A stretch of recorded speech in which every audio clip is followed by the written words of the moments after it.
has been indicated to me. Thank you.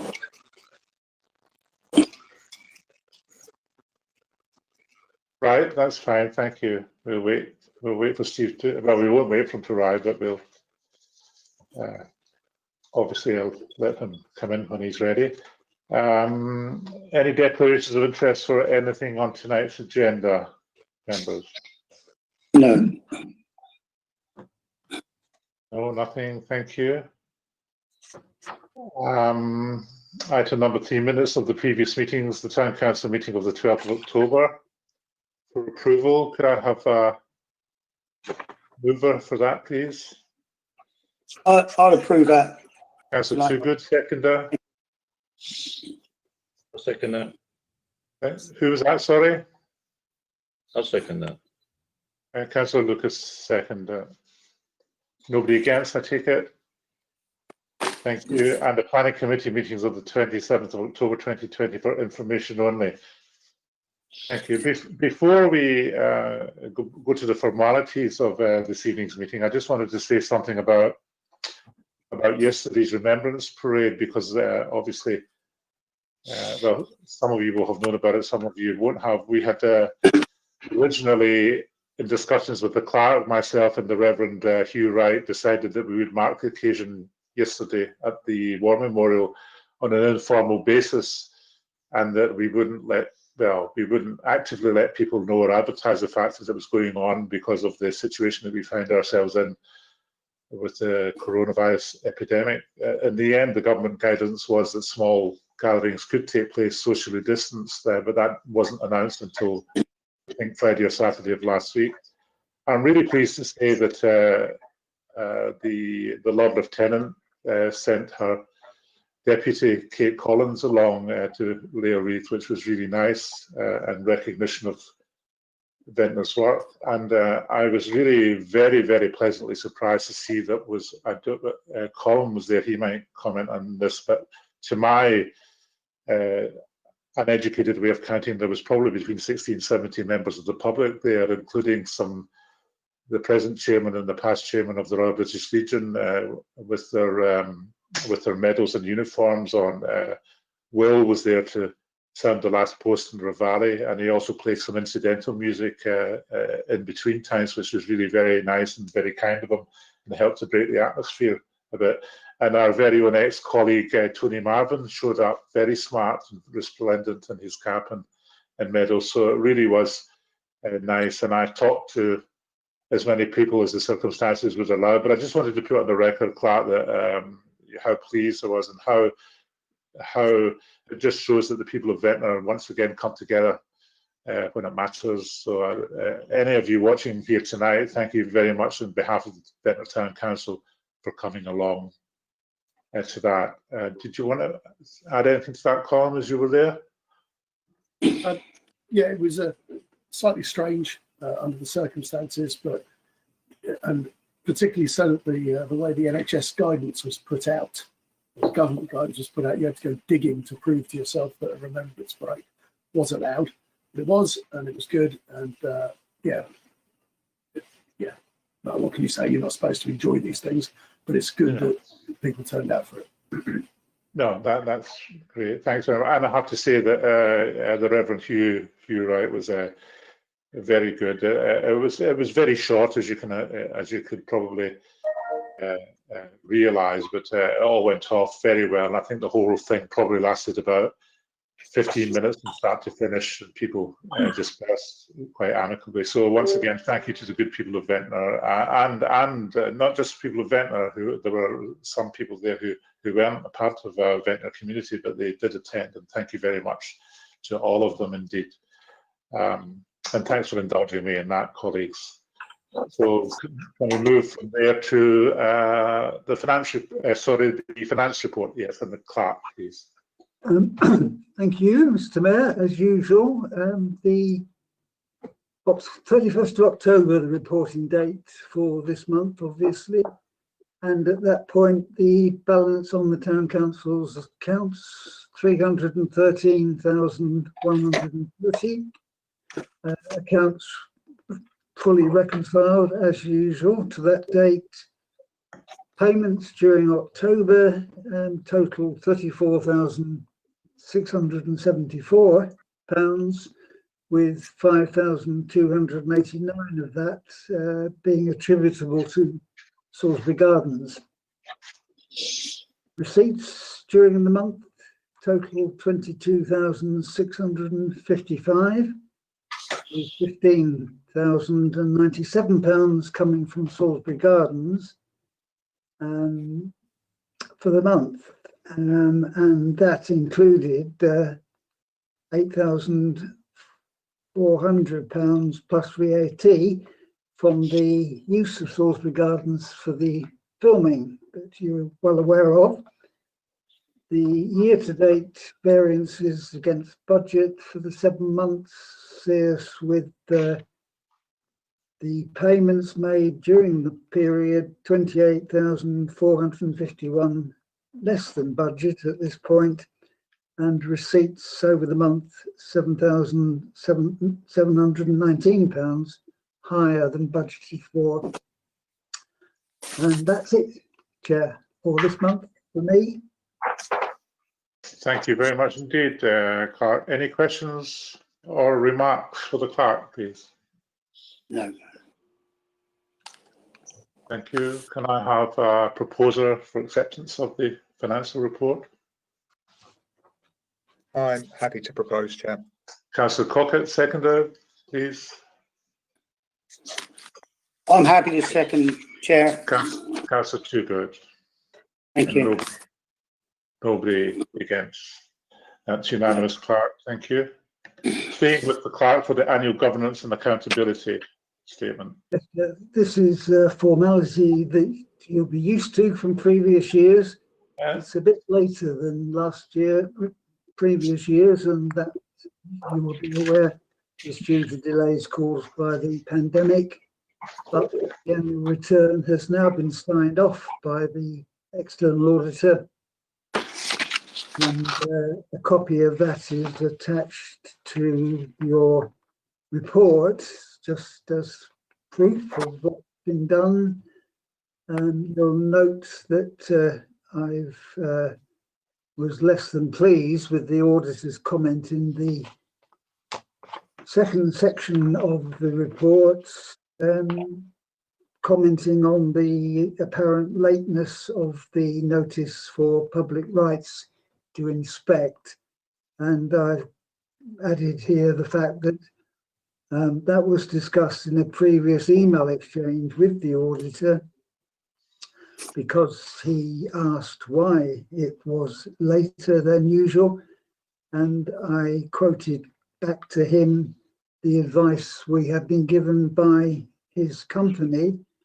You'll notice the underlined bit where it says the only requirement is that the period begins before the first working day of September, which indeed it did. Apart from that, there's nothing I need to say, because the accounts have been signed off without qualification. And so here's to 2021 annual return, my favourite of the year. Thank you, David. Thank you, Clark. Yeah, and let's hope there are different circumstances a year down the line. Maybe after today's quite good news, we can look forward to something better. At this stage, I welcome Councillor Milford to the meeting. Thanks, Steve, for coming in. You haven't missed much. We're up to the finance report, which was just us. Sorry, the governance and accounts of accessibility report, which David has just given us up with the finance report. David, we don't really need just because that's just a statement as is, isn't it? Yes. Yeah, thank you very much. Okay, to the list of town council meetings for the ensuing year 2021, colleagues. The clerk has circulated a list beginning Monday the 11th of January through Monday the 8th of February, Monday the 8th of March, Monday the 12th of April, Monday the 12th of May, Monday the 14th of June, Monday the 12th of July, Monday the 9th of August, Monday the 13th of September, Monday the 11th of October, Monday the 8th of November, and Monday the 13th of December, all venued at the Green Room. That, of course, is dependent on the current circumstances prevailing at the time. So we'll assume for the foreseeable future they are as now done remotely as we are doing at the moment. But as soon as we're physically able to move back to the Green Room, then to our newly repainted Green Room, then we'll do that. Does anybody have anything to say on the dates of these meetings, or is there anything jumping off the page at you? Okay, could I have a mover that we accept the meetings for 2021 as published? I'll propose those. Councillor Lucas, seconder. Councillor Milford, thank you very much. Nobody being to the contrary.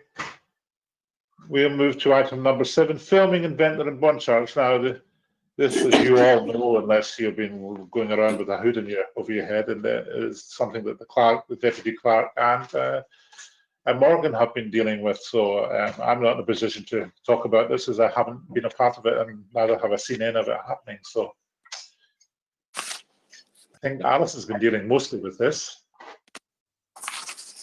Over to you. Do you want to say something about the experience of Salisbury Gardens during the filming? It was very interesting. I had to go into Salisbury Gardens a couple of times just for bits and pieces that they needed. They actually required more of the building than we first thought. So it really was a case of really locking the building down for 3 days. They came in like a bit of a whirlwind, and they've equally gone like a whirlwind. Yeah, it was. I met Ruby, who's one of the production team. Very interesting. It seemed like quite chaotic on site, but I'm sure they all knew what they were doing. I didn't hang around too long. I sort of nipped in, did what they needed to, got keys for them, and yeah, they've gone. They finished up last Wednesday. The Green Room's been brought back to how it was before they arrived, and yeah, all's good. Thank you very much, Alison. Anybody else like to say? Did anybody come along and look at the filming as it was happening, or not, or just let them merely go on their way? The weather wasn't the best, but I think mostly most of the stuff had been done. So Councillor Watling had his hand up. We went past at 2 opportunities. One where there was not a car chase per se, but a car moving quickly. So everything had to be shut off then. And another point where they were filming a scene which involved quite a lot of screaming, which I thought was quite good fun. That was quite amusing. So yeah, very good fun. Was there anybody of note from the acting fraternity taking part? Do we know would any of them be construed as somebody we would know from the TV or not? Or I heard, or maybe I read, or maybe I was just imagining that Geraldine James was involved, who's quite a famous actress, but I don't know whether that was true or not. Yeah, he was. And the other famous person will be familiar to anybody like me who is old enough to have watched the Inspector Linley mysteries, because Nathan Porter, whatever, was one of the lead actors. From our perspective, I've in the paper just wanted to thank the production team that we dealt with, because they were highly professional in every respect. They visited every resident on Dudley Road to ask if there would be any problems from the closure of Car Park and Road. They made special arrangements for one of the residents to be able to move house while everything was closed.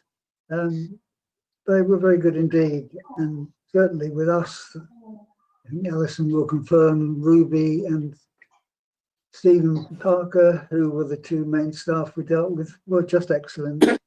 And of course, they've paid us too, which is helpful.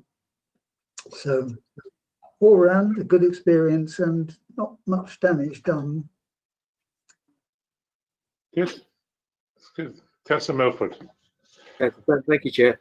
Just an observation that Market Street car park, which was the car park where everyone was diverted to, actually had a man guarding it the entire day, whose sole job seemed to be to move a cone in and out so the people would get in, which caused a bit of amusement, as I say, amongst residents who thought they were either being cheated out of a parking space or be treated very well in the car park was protected in such a secure manner.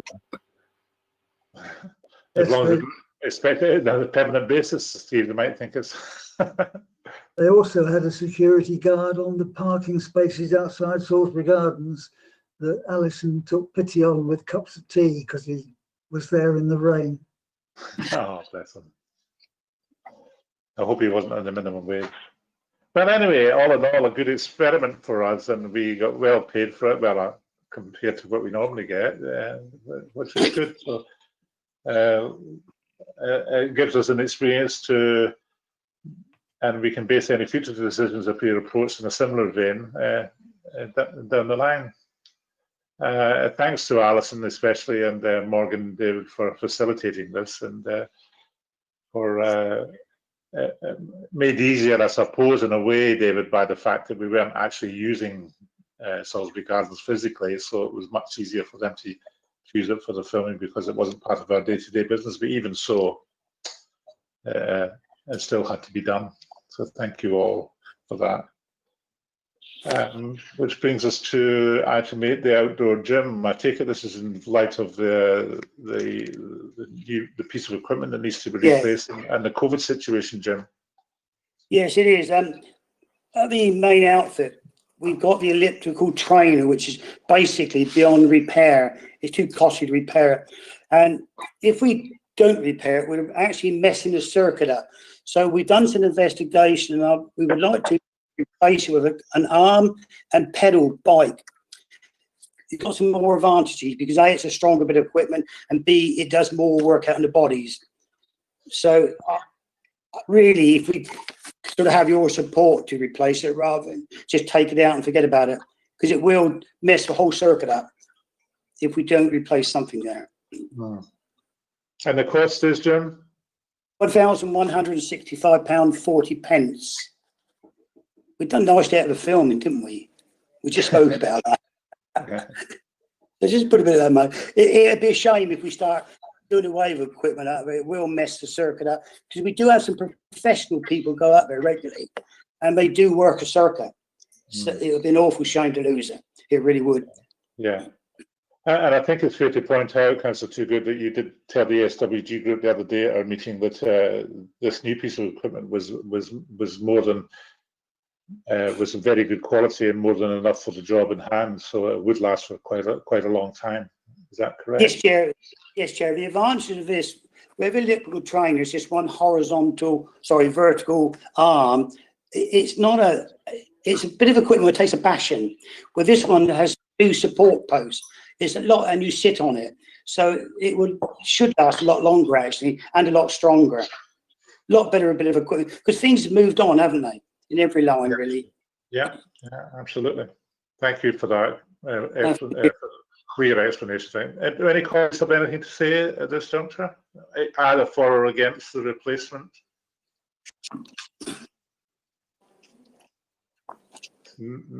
Councillor Lucas? I'm very much in favour of replacing it because it's been a big success, that gymnasium, and we want to encourage more people to get more use out of it. Yeah. Particularly since the lockdown, I'm sure that they're all going to be putting on extra pounds, so they'll need it. Yeah. Well done, Brian. Yeah. Well, no, I agree with Councillor Lucas here and Councillor Toogood. So, but really, we ought to formalise that. So, Jim, I could take it from your comments. You'd like to propose that we approve the purchase of this piece of equipment. Yes, I would. Yeah, I'd be very grateful. Seconder, Councillor Lucas. Yeah. Thank you very much. Thank you very much indeed. Nobody is against that. Thank you, Clark. That is unanimous. Thank you. Now, the most interesting thing from my point of view on the agenda tonight is the revised paper for a better Ventnor. Thanks for the preparation of that, David. It's really very helpful. And when I was reading it, obviously, it highlights the fact that Ventnor's areas of deprivation are part of the lowest 10% decile in the country. And we've been banging on about this for quite a long time. But this is really as a result of our talks with the council and the resulting, part of it, the resulting comment that we have had by virtue of the local media, part of which was an interview I gave to the county press and which was picked up by the Isle of Wight Radio on the Wight subsequently, and also the Observer, I think it's called, the Isle of Wight Observer, and the other one which I can't remember, all of which gave really favourable coverage as far as I'm concerned. I'm quite pleased by particularly Louise Hill's interpretation of our interview for the county press on that. She was a bit restrained originally because her editor had quite correctly asked her to wait and get the views of Isle of Wight Council about what had been said by me, because obviously they were the ones that most of my comments were, and other councillors' comments were directed at. And we have subsequently had meetings, myself and Councillor Lucas, with Councillor Perks, which I'll ask Councillor Lucas to talk about in a minute, and also with myself and the Clarks talks with Councillor Gary Peace, who's the other Isle of Wight councillor for Ventnor West. So really the crux of the whole thing is the demands of the Isle of Wight Council in respect of the car parking spaces and everything else, and the money that they require before we move to the recommendation. So before I come to the clerk, Brian, would you like to speak briefly about our meeting with Councillor Perks and whether you thought or not that they were productive? Yes, I mean, I've been concerned for some while that Councillor Perks was very quiet on behalf of us folks in Ventnor East. He didn't seem to take an awful lot of interest in what was going on in Newport. He used to abstain quite regularly, and recent changes to his political affiliations have made him even less influential. So when we had a discussion with him, we really got very little opinion out of him as to whether what we were doing in Ventnor was good or bad, or whether he supported it or whether he didn't. It was very, very a strange meeting. And so I basically gave up and said myself that this guy really can't help us. And we look forward to probably another councillor in the future taking a stronger view on behalf of our patch. So we didn't get very far, I'm afraid. He didn't even want to support the town's traders, which I thought he would be really keen to support. So there we are. Nice man, but very ineffective. Yeah, thank you for that, Councillor Lucas. I agree entirely with what you just said. And we did go to great pains, Brian and I, to tell Councillor Percy that the meeting we have with Councillor Peace every month, he is welcome to join at any time. He has an open invitation. And he sort of hummed and hawed a little bit, but he never actually said that he would intend to attend any in the future. And his antagonism is not just towards Ventnor Town. It became apparent during that meeting. I think Councillor Lucas would agree that he has the same problems with the leadership at the Isle of Wight Council. A very strange situation, but that's his prerogative, I suppose, about that. However, doesn't get us anywhere as far as one half of our elected representatives on the Isle of Wight Council is concerned. But I'll let David talk about the other half, because he obviously was at the meeting with me and Gary the other week, and you've heard enough about me in it. So over to you, Clark. Thank you, Not Chair. just about that, but about the paper generally. Sorry. Thank you. Yes, the meeting that you and I had with Gary Peace was promising, and as you know from the paper, the report that I've done, I've briefly summarised a bit of that, specifically his suggestion that he would set up a meeting for Stuart and me with appropriate senior staff and politicians. He identified Brian Tyndall, Stuart, didn't he, as the He did, yes. portfolio holder for finance as being Yeah. one of those he will want to meet with us. So that would prove an extremely valuable channel, provided it actually develops reasonably soon, not least because the town council will obviously be keen to complete as much as possible of its agenda before the elections next year, and it will be also very helpful before you begin to set a budget for 21-22.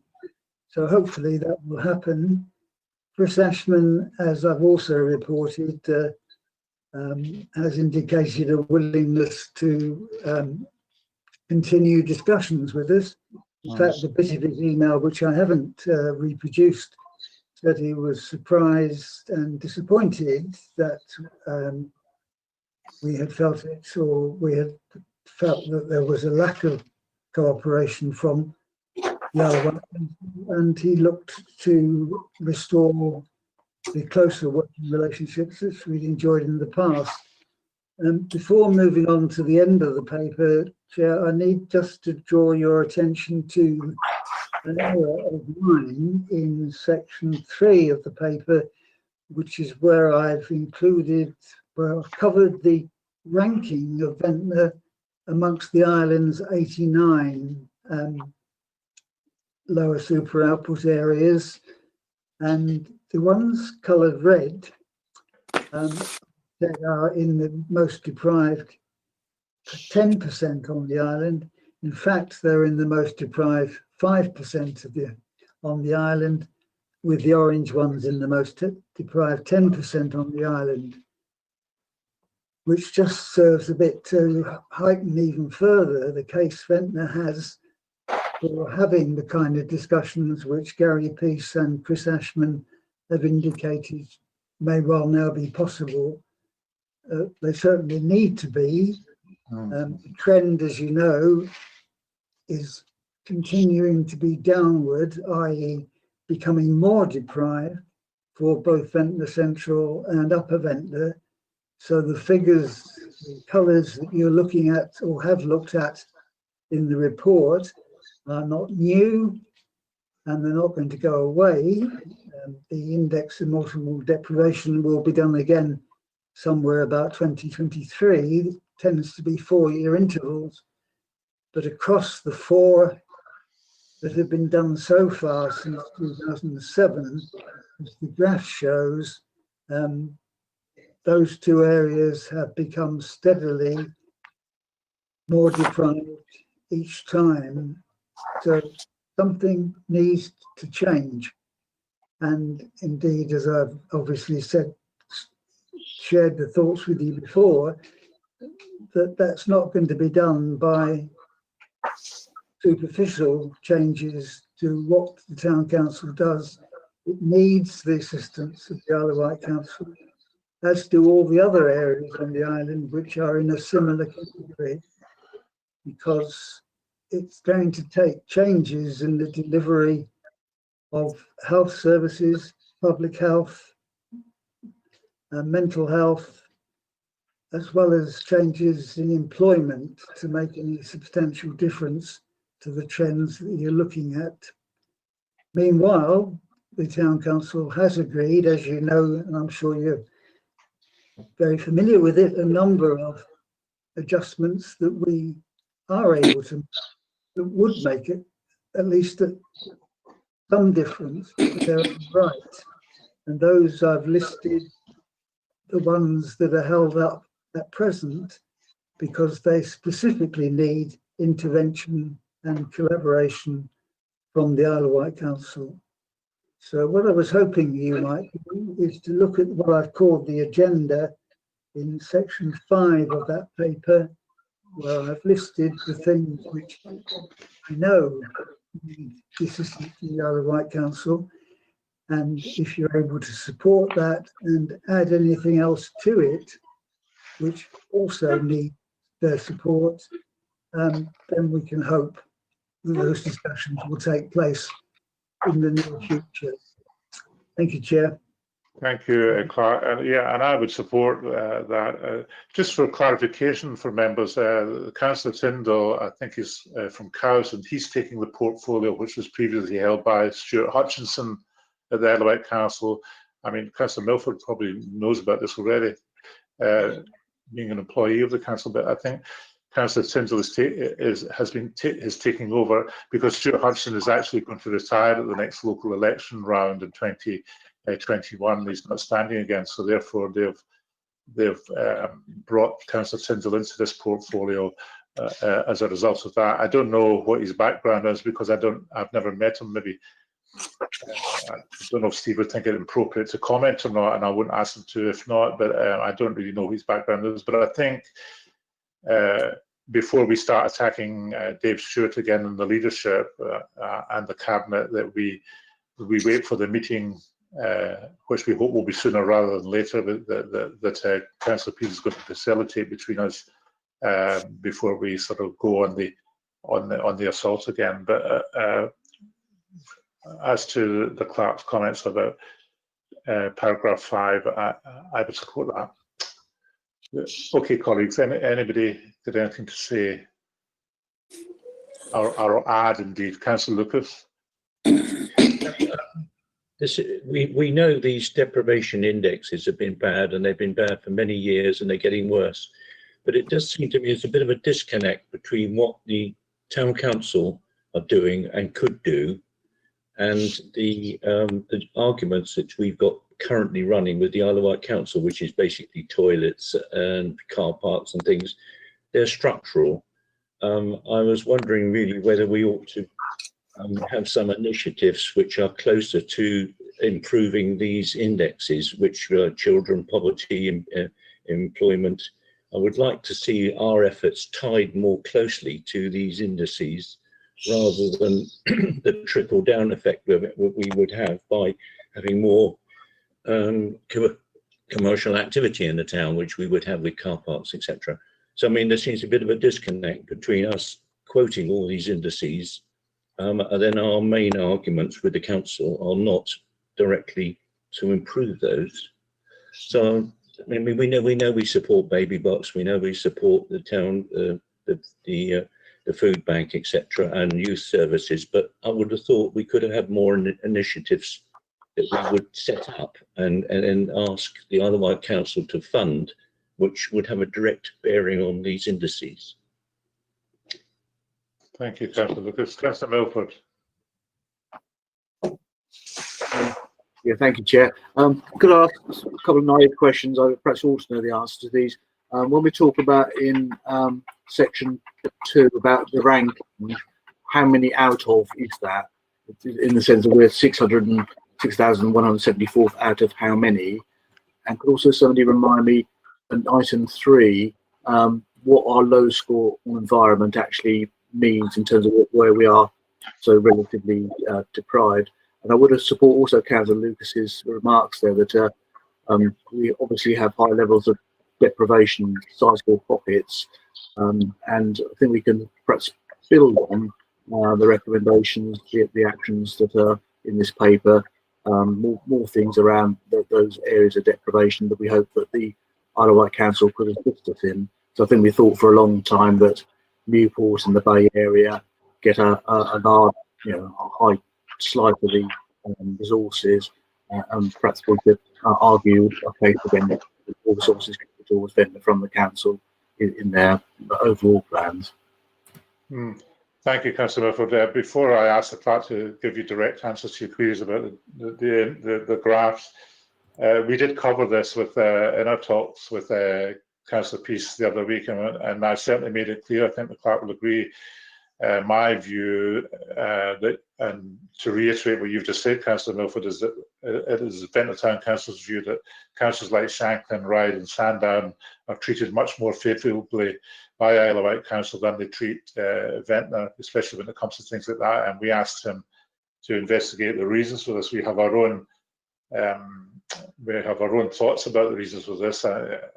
My particular thought is the fact that we are an apolitical council, whereas some of the others are more overtly political and have better representation at County Hall than we have got. I mean, that might be just a coincidence, it might not be, but I would really like to dig into that and see if that is a reason why we seem to be being, to our by our thoughts, ignored compared to Shanklin, especially Ryde and Sandown councils.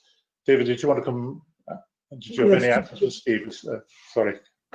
Sorry, Chair. Thank you. Just briefly, the answer to Stephen's original question, the numbers in section 2 are numbers out of 32,844. And the numbers in section 3 are 89, which are the number of small areas into which the island is divided. The 32,804 is England as a whole. And I can send you a map of them if you want, because there are lots of maps around these days of lower super areas. Just one comment, Chair, if I may, in response to Councillor Lucas.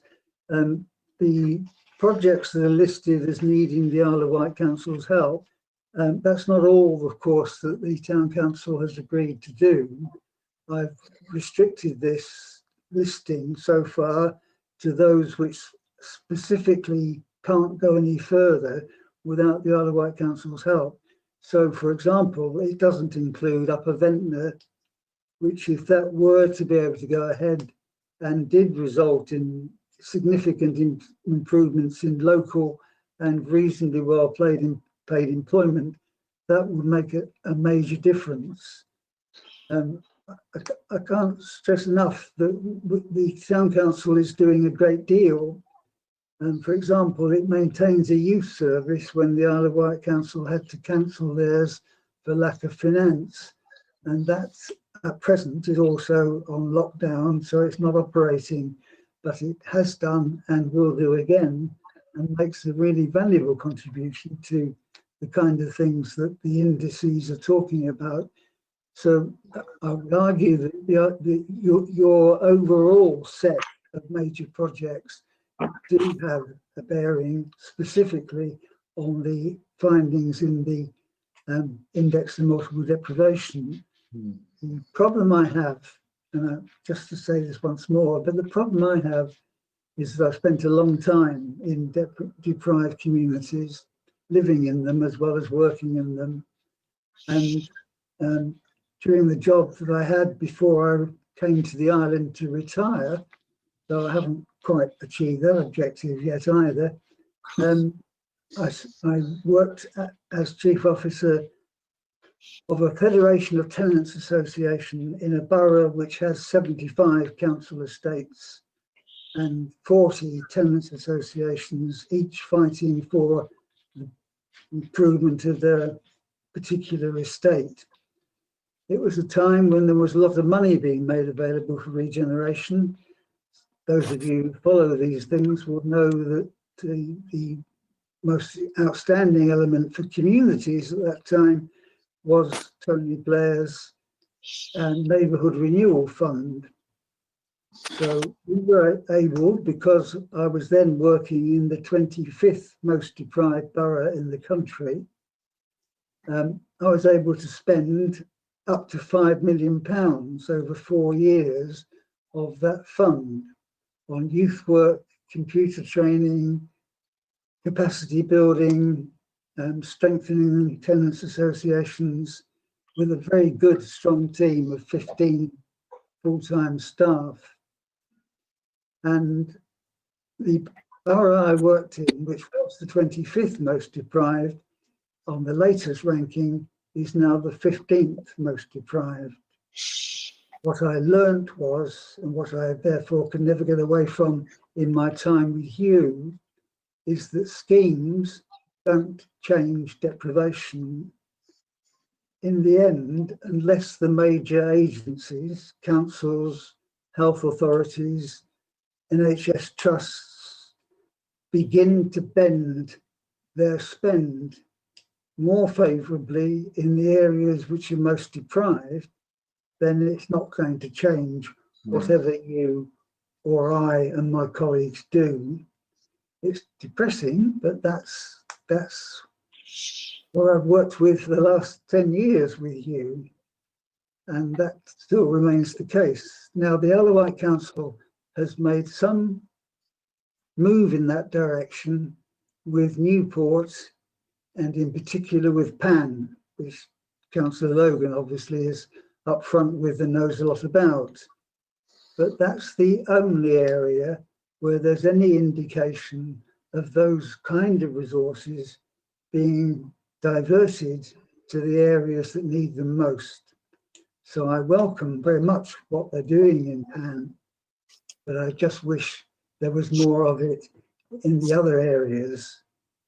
I'll just finish with this. In the Index of Deprivation 2015, there were 5 local trooper output areas on the island in the 20% most deprived. In the index 4 years later, in 2019, there are now 13 areas on the island in the 20% most deprived. This is serious stuff, and there's a limit to what we can do. Thank you, Chair. Thank you. Before I bring in Councillor Watling, who I think wanted to speak, yeah, I think one thing that's come out of the COVID pandemic is proof, really, that if there is a will, as far as national government is concerned, I know it was forced upon them to a large extent, funding can be made available for projects. And some of the things we're talking about here are capital projects, for example, proper social housing and things like that, which become part of the mix, very important part of the mix, especially and we've talked about this before as a town council, and I'm sure it's something that we'll be revisiting in the future. Colin. Brilliant. Some very, very wise heads around this table on this set of subjects. So I'm not going to weigh into Brian, you put it a lot better than I probably ever could. So thank you for that. And David, I completely understand where you're coming from, and your experience is very, very valuable. I think the paper would be stronger if we demonstrated a couple of things. The first thing is how much money Ventnor gives to the Isle of Wight Council versus how much it gets back compared to other output areas. I think if we could show that we are contributing a lot of council tax and we're getting relatively little back, I think that would help. And then the other thing that would strengthen it, I think, is going back to Brian's point, just using my language, is that there needs to be a logic model that connects the solution we're proposing with the problem that we're trying to solve. So if we're trying to solve low educational attainment, which is a very worthy gain, car parks and toilets and harbours don't fix that. You have to be able to connect what you're asking for with the problem you're trying to solve. So I think if we work around the logic model of the intervention we're after and prove that we are putting in more than we're taking out, I think the paper would be stronger, but it's brilliant. Yeah. Thanks, Colin. Councillor Macaulay.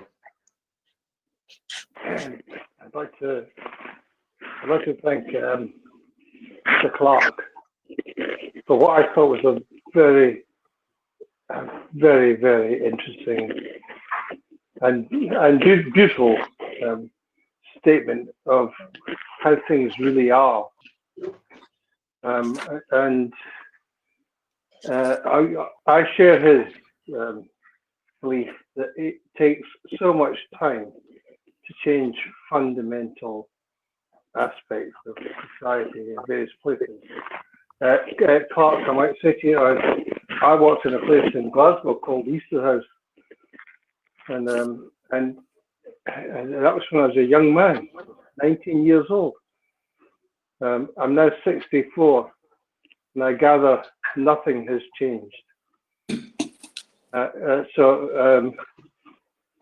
David, I welcome your analysis and your caution about how we can and cannot affect things. Thanks, Jamie, for that. Well, yeah, I know Easter House quite well. I had an uncle there, and I spent quite a lot of time there. And funnily enough, I was talking to two of my nephews the other day about exactly that. And you're right, nothing has changed as far as is a long time in happening, some of these things. Thanks for that contribution. Anybody else like to come in at the moment? Can I say something? Of course you can, Julian. Being a Ventnor person and having, you know, obviously I've lived in other places, being brought up here, I think one of our major problems in this town, and always has been, is that we have a very disparate groups of people. We have people who have no interest in what goes on in this town. They come here, they've got their second homes, and then they go away again. You have people who retire here, they've had their life, they're not really interested in what goes on here either. But then, of course, you have people, you know, who are, and even when I was growing up, there was always a sort of big problem between like Lower Ventnor and Upper Ventnor, and that problem has not gone away. I mean, that was a Victorian problem established to stop people, you know, mingling with the people who had the cash. These were the people who worked in the hospital, and they were the workers, but you didn't want the workers mingling with the people who had the cash.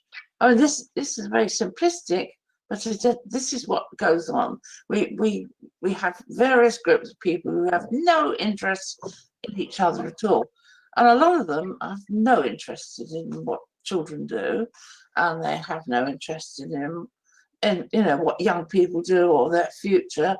And this is where I see our major problem is, and how we go about dealing with it. I don't know, because it seems to me rather like Easter House. Isn't that where Rebus lives, or one of those people? No, wrong city. I know what you mean. You get stuck into this sort of giant cake of social disparateness. That is the word. And somehow or other, we've got to sort of demolish it and start to get people to do things with each other. We're very good at it as a council. We represent quite a lot of different people, but in the town you don't see that. You don't see, people tend to sort of, you know, be in their sort of groupings, don't they? Yeah, you're absolutely right. Just as a matter of fact, Rebus is an Edinburgh guy, and he's not real, but no. Or Rankin. In Ian Rankin's imagination, he is an Edinburgh guy, as is Ian Rankin. So, yeah. But I know they go to Easter House to say, I've read about it. Just for the record. This might be something that we as a council ought to seriously take forward in the new years as part of a socio-economic, I'll come to you in a second, Dave, a socio-economic and civil, if you like, plan that we really ought to take forward to include things like this, things like social housing and things, take forward a plan and then hopefully enter into partnership with people like Isle of Wight Council. I'm just, you know, thinking on the hoof, but I know a lot of us have talked like along these lines before. Councillor Logan. Sorry. Yeah, so just going back to the kind of points that David was making about why things are working a little bit different on PAN. And I think, thinking about it, one of the main reasons that's happening, there's two reasons I can see that they are more effective as us. Either they've got two very definite areas that you can channel the money into, as in you've got the big community centre and you've got the school, and that gives the council something to focus on and target. The other big difference is their actual Isle of Wight councillor stands up for his neck of the woods. Whatever you think of Mr. Brodie, he stands up for his patch, and he is very, very vocal, and he is the one that goes in there and demands that the council does something. He doesn't always get his way, but there's somebody on behalf of PAN making an awful lot of noise on the council, and this is the kind of thing that we need to persuade our councillors to be doing. I agree with you, and in fact, you're talking in support of what I was arguing with Councillor Peace about. That's exactly what I was saying. You know, that the people in these places are louder talking on behalf of their patches than our councillors are, and Gary's one of those councillors. I don't know if he's listening here tonight, but I don't say that in a derogatory way. It's just a matter of fact. The other one is completely ineffectual. And so you're absolutely right. I agree with you 100%, Councillor Logan, about your analysis there. Anybody else? Yeah, if I may, please. Councillor Cockett. So I'm sorry to pour more doom and gloom onto the situation, but as you'll be aware from previous meetings, I'm always keeping an eye on the rental market here, and housing availability is another massive issue that the town faces. Currently, there's only one rental property on the market, and it's been that way for some time now. I did some number crunching a little while ago based upon national averages of how many properties belong on the rental market, how long the average tenancy is, how long the void is between tenancies. And of course, this is only averages, but normally a town with 2,500 properties, as Ventnor is, should have in the region of 25 properties on the rental market at any one time. And we have just one. So I would have, and we know the issues with second homes and holiday lets. I wouldn't be surprised if, when we come to the next census, which will be coming around in a couple of years' time, if I'm not mistaken, the town actually sees a population drop. So I'm sorry to add that. It's not directly related to this, but I think it's very important as well for a reminder of what's happening, the effective depopulation of the town. Coming back more specifically to the report, which obviously thank you for, David. Yes, employment is the issue. I mean, I'm not going to talk like a like a conservative politician and say that, you know, employment is everything. But it does fix a lot, and each and every opportunity that can be imagined for employment in and around the town it needs to be explored, and obviously that very much brings us back to the Upper Ventnor land, and any other land that becomes available in the town as a whole should be the focus. Okay, thank you. Thank you, Councillor Cockett. Clark, do you have any means of addressing Councillor Watling's query about the expenditure vis-a-vis the income between VTC and IWC, and using that perhaps as a lever? Sorry, Chair. I did include a piece in the report, this matching report from last month's meeting, which highlighted, amongst other things, the fact that 48% of the town's current precept is on services that the Isle of Wight Council could no longer afford to run, which is a major contribution, clearly, to maintaining services which otherwise would simply disappeared had the town council not been prepared, and its residents, because those of you with longer memories and time on the council will know that all those services we've taken on were approved by large consultation. It's a major bill for the town every year. So it's in round figures, it's around 170,000 pounds. As a contributor, but they didn't used to do. And in addition, I'm still old-fashioned enough to believe that the money the Isle of Wight Council got from selling part of the Upper Ventnor land and the Market Street toilet and counted selling assets. So that gave a $250,000 between the two. So there's some case that this town council has done its bit, to put it mildly, in picking up the pieces. Yeah. I can hear a little bit of background noise. I can. Yeah, I can. I can't hear anything at all. Yeah. Dogs. Councillor Watling, did you have your hand up there, or were you just waving at me? I get that historically there's been some capital flow. What I was really interested in was the day-to-day, the annual revenue flow. If there is a distinct more money going from Ventnor to Newport than there is coming from Newport to Ventnor, you've got a really strong argument.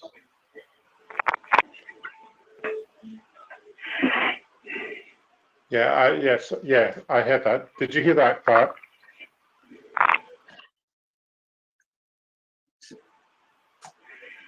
I'm having difficulty hearing the Clark if he's speaking. It's not just me, is it? Are we all losing a? No, there's all sorts of things going on. Dogs. Yeah, there's some background noise, some scratching and scraping and whatever. Yeah. So, David, what Colin in essence is asking for is a breakdown of the net spend that we send via the council tax that our residents send compared to what the Isle of Wight Council actually spends on capital projects in Ventnor. Am I correct, Colin? Is that something you can help with? I don't understand quite. Colin, just tell me again what you want, what you're looking for. So every year the residents of Ventnor pay a certain amount of council tax, and then every year the Isle of Wight Council spends a certain amount of money in Ventnor.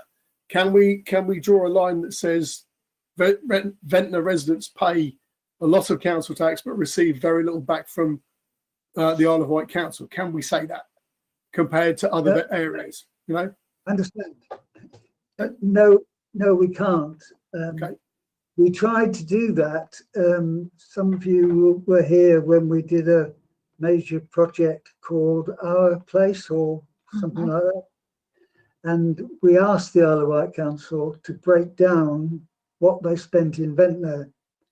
And they arrived at a figure, but with so many caveats, it was not usable. We can obviously calculate what the precept is. We know that's the direct contribution the town makes, but calculating that for, I mean, the fact that Ventnor has, as you know, pride of place as the highest precept on the island tells you something about the percentage input from town and parish councils, comparatively speaking. But the Isle of Wight Council, to be fair to them, and this exercise was tried in my previous authority as well, and they again did it, but with endless caveats because services aren't specifically designated to particular and certainly not to small areas. So the education budget, how for example, can they split that out between Ventnor and any other town? I can send you the figures. I'd be really happy to help to try and find a way, because without being able to say we get less per head than Sandown or less per head than somewhere else, it's very difficult to make a strong argument for more. We have to show mathematically that we're being treated badly. Yeah. There's no way we can do that because the Isle of Wight Council tried to do it for Ventnor because we asked them to, and they did come up with figures. I can't remember what they were, but I can send them to you. But they haven't done it for all the other towns on the island, and they wouldn't take kindly to being asked to do it either. As Stephen will confirm, I think, because it's a very difficult exercise. I think, again, going back to what was being said by Councillor Logan, a very important part of this is the loudness of the argument from the county councillor. I mean, because Jeff, and he said, despite what people might think of him,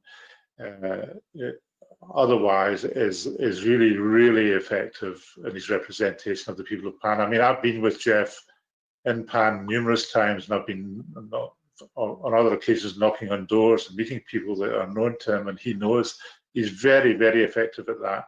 And when you think that, for example, Sandown has got somebody like Ian Ward, who, whatever you think of him politically, he's still in the cabinet. You get people like Wayne Whittle and Ryde.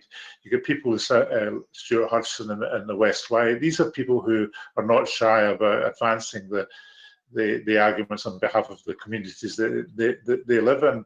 And the sad fact of the matter is we just haven't had that in Ventnor. We really haven't. and Mhm. and I think that speaks volumes for what's happened. Yeah, that's what I was saying. Yeah. We But need they someone. know, they balls. know.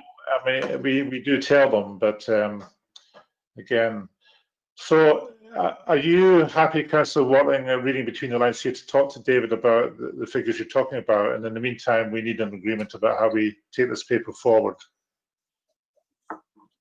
Okay, right. So we're looking for agreement on paragraph 6 as the recommendation. Could I have a proposal, please? Councillor Milford. Seconded. Sorry, Steve, you're proposing? Yeah, I'm proposing and also offering to have a look at the figures with Coleman, David, if that would help, because I can kind of see it from both sides working for the council and then the difficulty they would have. But also, we might be able to ask questions as well. Yeah, I'm sure that'd be greatly appreciated on all sides, Councillor Milford. Thank you very much for that offer. Thank you. Could I have a seconder, please? Councillor Logan. Thank you very much. Nobody being against. I'll take that as a unanimous version. Okay, Clark, are you clear on that discussion? Yeah, good. Thank you all. That was very informative. Very shows us at our best, I think. Which takes us to the alternate report, which is the Clark's report. David.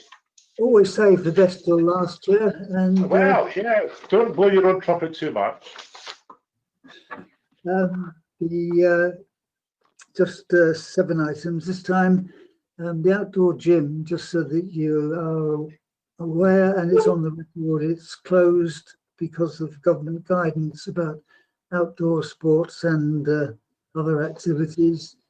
So it was closed on Wednesday and will, as far as we're concerned, stay that way until the government guidance changes. The Christmas tree has been ordered and will be in Spring Hill Garden in good time. Thanks to Morgan for organising. Beach cleaning. Alison and I both wanted to put this on record with you because, as you will be aware, it's been probably the most challenging year in living memory for beach cleaners, given the way that some people, some visitors and some residents have treated the space. It's required extensive and sometimes offensive cleaning, and they've done extremely well, a first-class job, and we just wanted you, as well as us, to say thank you to them, so I'm sure you do. Just to mention of the discussions that Nick Cox and I have had with Visit Isle of Wight, prompted by John Allen, that most of you will know, who always declares an interest in this activity. He's a director of Visit Isle of Wight, as well as a holiday provider in the town, in one property, well, more than one property, I think. We'll see what they come back with. It was an interesting meeting based on the Town Council's strategic plan, and they were interested in that, so they said, and promised to come back with some suggestions for joint working, and that will be interesting to see what the outcome from that is. Item 5, I continue to attend, as you'll be aware, the fortnightly meetings that the Island MP has for representatives for town and parish councils. It seemed pretty well attended, given the nature of the virtual operation for it. There were 22 present again this time. And for those of you who knew her, you might, Jill Webster, who has been the IWELC member of staff for the last 18 months, 2 years perhaps, has now retired. And I don't know what they're going to do with replacing her, but I'm sorry to see her go, because she was very efficient and very helpful. The Gary Peace meeting you've heard about already, and the working groups meet as usual. That's it, Chair, I'm done. Thank you very much. Not quite good night. I was quite interested in your report, the MP's response to the food bank. He seemed to, if I read this correctly, and correct me if I'm wrong, seemed to think that there wasn't much of an uptake on the LOA for the food bank, which seemed a very strange statement to make, especially in a public forum. Is that right, or did I read it wrong? That's what he said at the meeting, Chair. Yeah.